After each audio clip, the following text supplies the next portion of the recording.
कार्तिक मास का आज लिखूं 14वां अध्याय। श्री हरि कृपा करें, श्रद्धा प्रेम बढ़ाएं। जय श्रीमनारायण। राधे राधे। आप सभी भक्तों पर भगवान विष्णु और माता लक्ष्मी कृपा बनाए रखें। आप स्वस्थ रहें, आनंदमय जीवन व्यतीत करें। इन्हीं मंगल कामनाओं के साथ आपका स्वागत है हमारे चैनल पर। तो प्रिय भक्तों, हमारे चैनल पर कार्तिक मास महात्म्य कथा आप नियम पूर्वक सुन रहे हैं। मेरा आपसे विनम्र निवेदन है, कथा को पूरे श्रद्धा और विश्वास के साथ श्रवण करें और ज्यादा से ज्यादा लोगों तक शेयर करें, जिससे आप भी पुण्य के भागी बन सकें। साथ ही हम आपको बता दें कि कार्तिक मास महात्म्य कथा में 35 अध्याय हैं, तो आप अध्याय 1 से 35 तक हमारे साथ जुड़े रहें। कल हमने श्रवण किया था कार्तिक मास महात्म्य कथा अध्याय 13, जिसमें जलंधर ने भगवान विष्णु से वरदान मांगा कि मेरी बहन और अपने समस्त गणों के साथ आप मेरे घर में निवास कीजिए। विष्णु भगवान प्रसन्न थे, तो उन्होंने जलंधर को यह वरदान दे दिया और समस्त देवताओं और लक्ष्मी जी के साथ जलंधरपुरी में गए। जलंधर देवताओं के स्थान पर दानवों को बिठाकर फिर पृथ्वी पर लौट आया।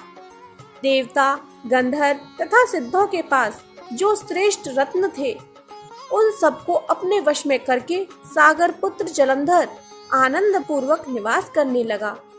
शासन काल में उसके राज्य का कोई भी प्राणी रोगी, दुखी, निर्बल तथा दीन नहीं दिखाई देता था। वह धर्म पूर्वक शासन करता था। इस प्रकार जब जालंधर नियम और धर्म पूर्वक पृथ्वी पर शासन कर रहा था, उसी समय नारद जी भी एक बार लक्ष्मी जी द्वारा सेवित भगवान विष्णु के दर्शन की अभिलाषा से वहां पर गए। उसके बाद आगे की कथा शुरू हो जाती है, जिसमें यानी कि कार्तिक मास के 14वें अध्याय में नारद जी द्वारा जलंधर को कैलाश पर्वत पर मौजूद खजाने के बारे में बताया गया है और माता पार्वती की सुंदरता के बारे में भी वर्णन किया गया है। साथ ही नारद जी जलंधर से कहते हैं कि महादेव जी के अतिरिक्त कोई दूसरा त्रैलोक्य में समृद्धशाली नहीं है। अब हम श्रवण करते हैं कार्तिक मास महात्म्य व्रत कथा का 14वां अध्याय। तब उसको इस प्रकार धर्म पूर्वक राज्य करते हुए देखकर देवता क्षुब्ध हो गए। उन्होंने देवाधिदेव शंकर का मन में स्मरण करना आरंभ किया। तब भक्तों की कामना पूर्ण करने वाले शंकर ने नारद जी को बुलाकर देव कार्य की इच्छा से उनको वहां भेजा। शंभु भक्त नारद शिव की आज्ञा से देवपुरी में गए। इंद्रादिक सभी देवता व्याकुल हो शीघ्रता से उठ नारद जी को उत्कंठा भरी दृष्टि से देखने लगे। अपने सब दुखों को कहकर उन्हें नष्ट करने की प्रार्थना की। तब नारद जी ने कहा कि मैं सब कुछ जानता हूँ, इसलिए अब मैं दैत्यराज जलंधर के पास जा रहा हूँ। ऐसा कहकर नारद जी देवताओं को आश्वादित कर जलंधर की सभा में आए। जलंधर ने नारद जी के चरणों की पूजा कर हंसते हुए कहा कि हे ब्राह्मण, कहिए आप कहाँ से आ रहे हैं? यहाँ कैसे आए हैं? मेरे योग्य जो सेवा हो उसकी आज्ञा दीजिए। नारद जी प्रसन्न होकर बोले, हे महाबुद्धिमान जलंधर, तुम धन्य हो। मैं स्वेच्छा से कैलाश पर्वत पर गया था, जहाँ 10,000 योजनों में कल्प वृक्ष का वन है। वहां मैंने सैकड़ों कामधेनुओं को विचरते हुए देखा तथा यह भी देखा कि वह चिंतामणि से प्रकाशित परम दिव्य, अद्भुत और सब कुछ सुवर्णमय है। मैंने वहां पार्वती के साथ स्थित शंकर जी को भी देखा, जो सर्वांग सुंदर, गौर वर्ण, त्रिनेत्र और मस्तक पर चंद्रमा धारण किए हुए हैं। उन्हें देखकर मुझे बड़ा आश्चर्य हुआ कि इनके समान समृद्धशाली त्रिलोकी में कोई है या नहीं। हे दैत्येंद्र, उसी समय मुझे तुम्हारी समृद्धि का स्मरण हो आया और उसे देखने की इच्छा से ही मैं तुम्हारे पास चला आया हूँ। यह सुनकर जलंधर को बड़ा हर्ष हुआ। उसने नारद जी को अपनी सब समृद्धि दिखला दी। उसे देख नारद जी ने जलंधर की बड़ी प्रशंसा की और कहा, कि निश्चय ही तुम त्रिलोकपति होने के योग्य थे। ब्रह्मा जी का हंसयुक्त विमान तुम ले आए हो और धुलोक, पाताल और पृथ्वी पर जितने भी रत्नादि हैं सब तुम्हारे ही तो हैं। ऐरावत, उच्छैश्रवा घोड़ा, कल्पवृक्ष और कुबेर की निधि भी तुम्हारे पास है। मणियों और रत्नों के ढेर भी तुम्हारे पास लगे हुए हैं। इससे मैं बड़ा प्रसन्न हूँ, परंतु तुम्हारे पास कोई स्त्री रत्न नहीं है।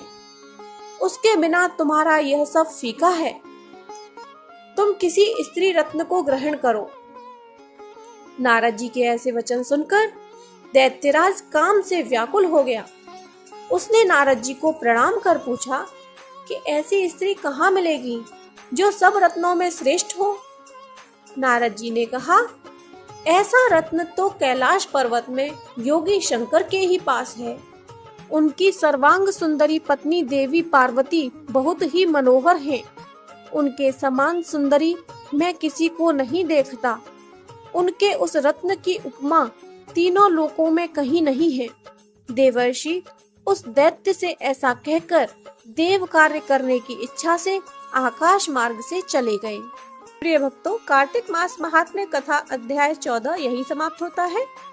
इससे आगे की कथा कल श्रवण करेंगे। कार्तिक मास में तुलसी पूजा का विशेष महत्व है, तो हम श्री तुलसी स्त्रोतम का पाठ करते हैं। श्री तुलसी स्त्रोतम एक भक्ति भजन है जो तुलसी को समर्पित है, जिसे पवित्र तुलसी के रूप में भी जाना जाता है, जो हिंदू धर्म में एक पवित्र पौधा है।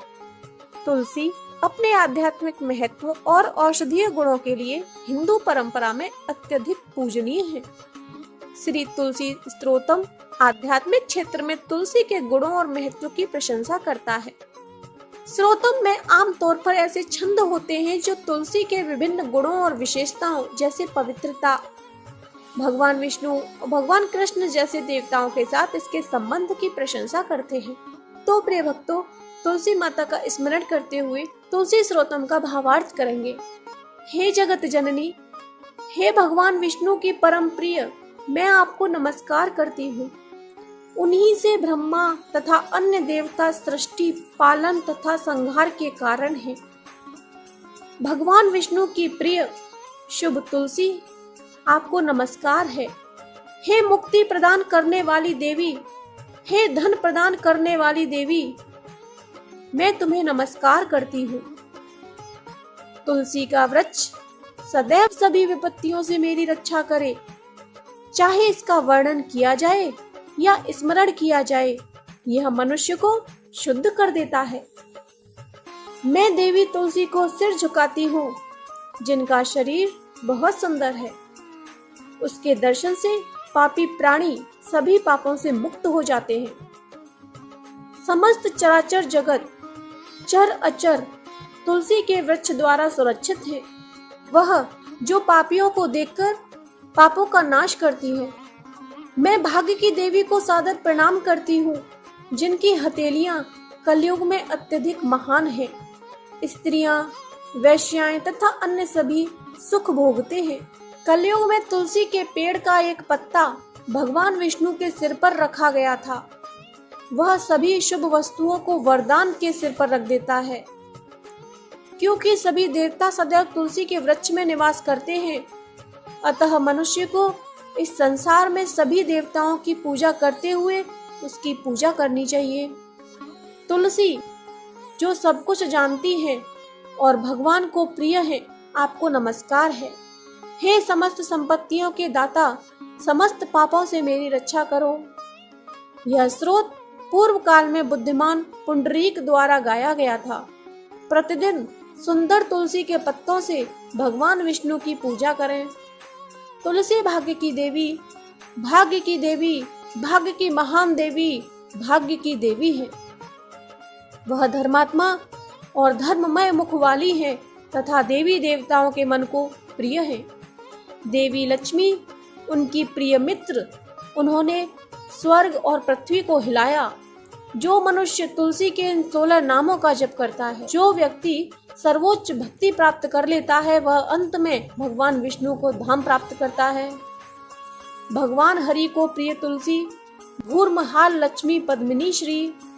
हे तुलसी भाग्य की देवी, हे तुलसी भाग्य की देवी की सखी, शुभ पापों का नाश करने वाली और पवित्र, नारद के अनुयायी, नारायण के मन के प्रिय, आपको नमस्कार है।